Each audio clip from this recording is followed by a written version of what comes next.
اس میں پوچھا گیا ہے کہ بھینس کا گوشت حلال ہے یا حرام.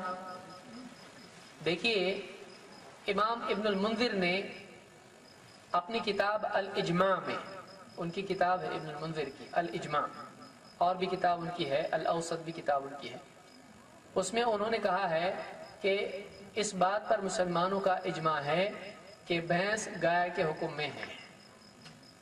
بھینس جو ہے یہ گائے کے حکم میں ہے، یہ مویشیوں میں ہی آتا ہے، تو گائے ہی پر اس کو قیاس کیا جائے گا. تو اس اجماع کو ہم مانتے ہیں. اب جو آدمی نہیں مانتا ہے اس سے آپ جا کے کہیے کہ آپ بتاؤ. تو ہمارے نزدیک حلال ہے، اس کا دودھ بھی حلال ہے اس لیے کہ وہ حلال ہے، اور اس پر مسلمانوں کا اجماع ہے.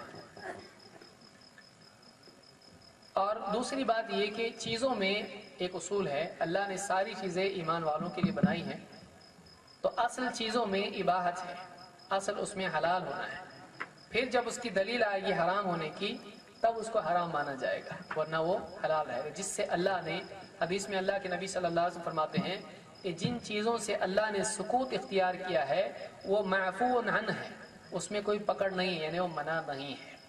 تو بھینس کے بارے میں آپ کو کوئی دلیل ملی بھینس حرام ہے تو اس حدیث کی روح سے معلوم ہوتا ہے کہ بھینس کے بارے میں ممانعت کی کوئی دلیل نہیں ہے، لہٰذا اس کو حرام کرنا اللہ اس کے رسول کے مقابلے میں اپنی طرف سے شریعت بنانا ہوگا. تو اس حدیث سے بھی بھینس حلال ہونے کا ہم کو دلیل ملتی ہے، جس میں آپ نے فرمایا کہ جس سے منع نہیں کیا گیا ہے یا جس پر اللہ کی طرف سے کوئی حکم نہیں آیا وہ معاف ہے.